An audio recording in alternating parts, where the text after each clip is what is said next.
So tell us a little bit about the fanfic. The fanfic is that I'm working on that no one has ever heard of before because I am weird like that. It's supposed to be a prologue fanfic, and I wanted to go at it from a angle that is not that focuses on characters that no one usually focuses on in fanfic generally. Like everyone always writes about how the original Star Fox team got together, or what main character met who, or blah blah blah. I wanted to. This was actually inspired because I remember.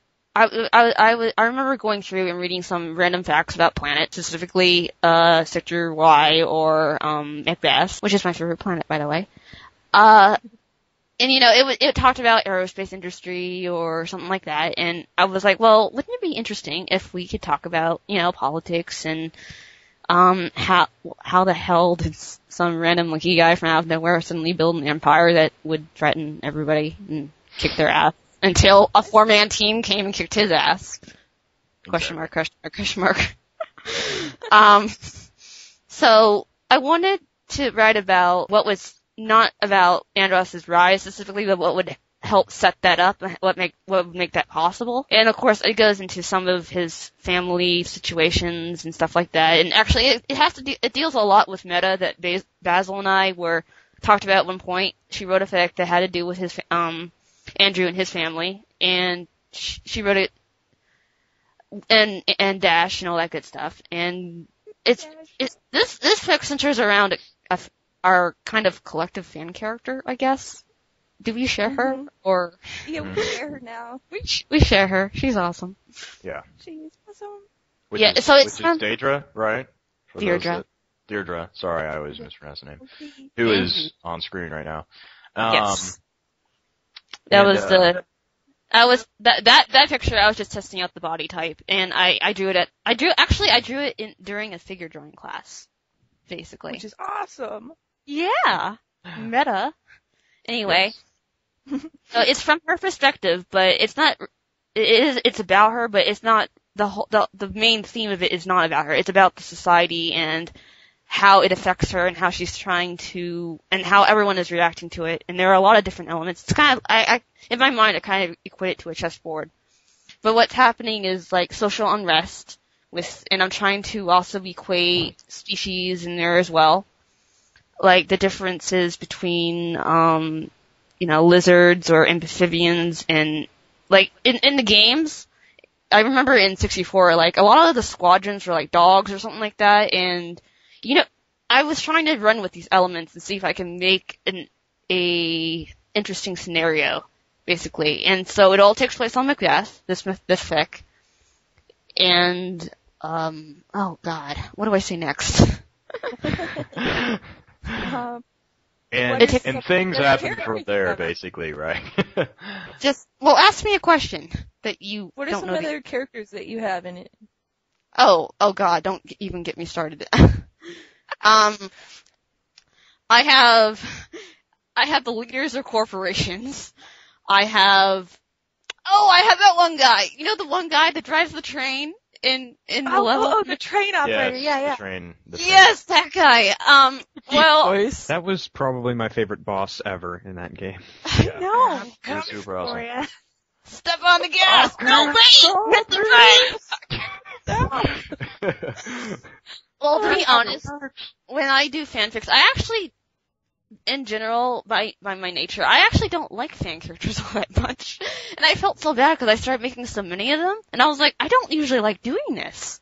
So, and I needed a character for, like, there's this faction of lizards that are just pleased with, like, Cornerians in general, that's gonna be one of the story elements, is that, lizards and basically any animal or species that is cold-blooded or not furry, I guess, that they look different from the other characters because, physically, so I'll try to put some of that tension there, and that is a cultural group in my, universe, weird thing, that is displeased with the way society is run because they are relegated mostly to laborers and they are displeased with it, and I wrote the train operator in because I didn't want to make another useless fan character, so I decided to pull him out of nowhere.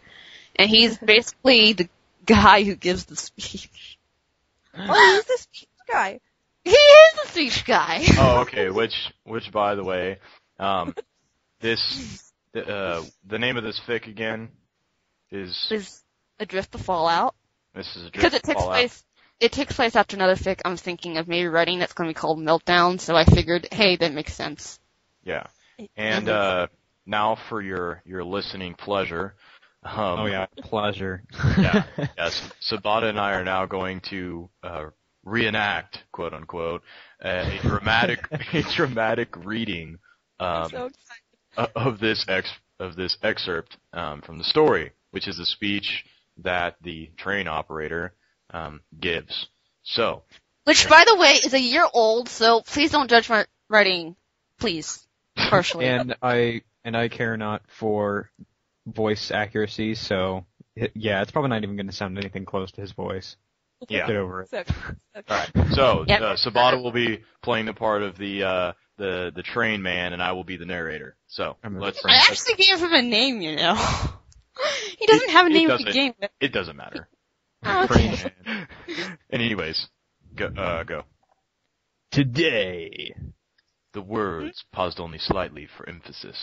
Today we make a stand. Our people, native to the filthy, hostile money tree the Cornerian lapdogs have turned this once great planet into, are living out meager lives in the slums of this greedy city. Brothers and sisters, open your eyes to the reality before us. Our property and our resources, our very planet, no longer belong to us. Off-worlders milk our inheritance, leaving us destitute and starving.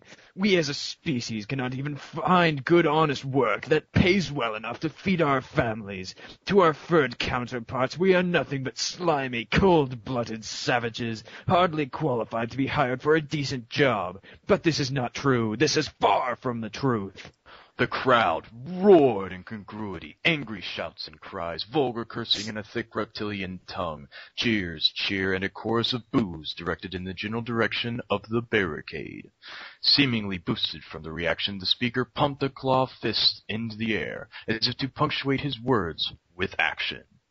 And it is not just here on Macbeth who are suffering. Our brethren residing on Zonus, and even as far as Aquas, are suffering with us. And it is all because of the Cornerian economic monopoly. So today, we as a people choose to protest it. Hear us, Cornerians. We don't want your business or utilities here. We don't want your politics here. We don't want your educators here. It is our people who should be running business on Macbeth, our people who should be governing this planet, our children who deserve good schooling. The cheering was going wild at this point, exuberance apparent in the faces of the crowd's denizens, hundreds of fists pumping into the air, an orchestra of cultural patriotism. The crowd and its speaker were at the threshold of the climax, thickening the atmosphere, strings of tension holding canine soldiers at bay, weapons loaded and ready. And so, brothers and sisters, let us yell our pleas. Let our people reign. Let our people reign! I really enjoyed that. That was the excerpt from the fan fiction. That is a year old and will probably be rewritten. Yes, I should not have sent that to you. I should not. Anyways, yeah, once we suck our teeth into it, it was gone for good. Okay, that was the threshold of the climax of this blogcast.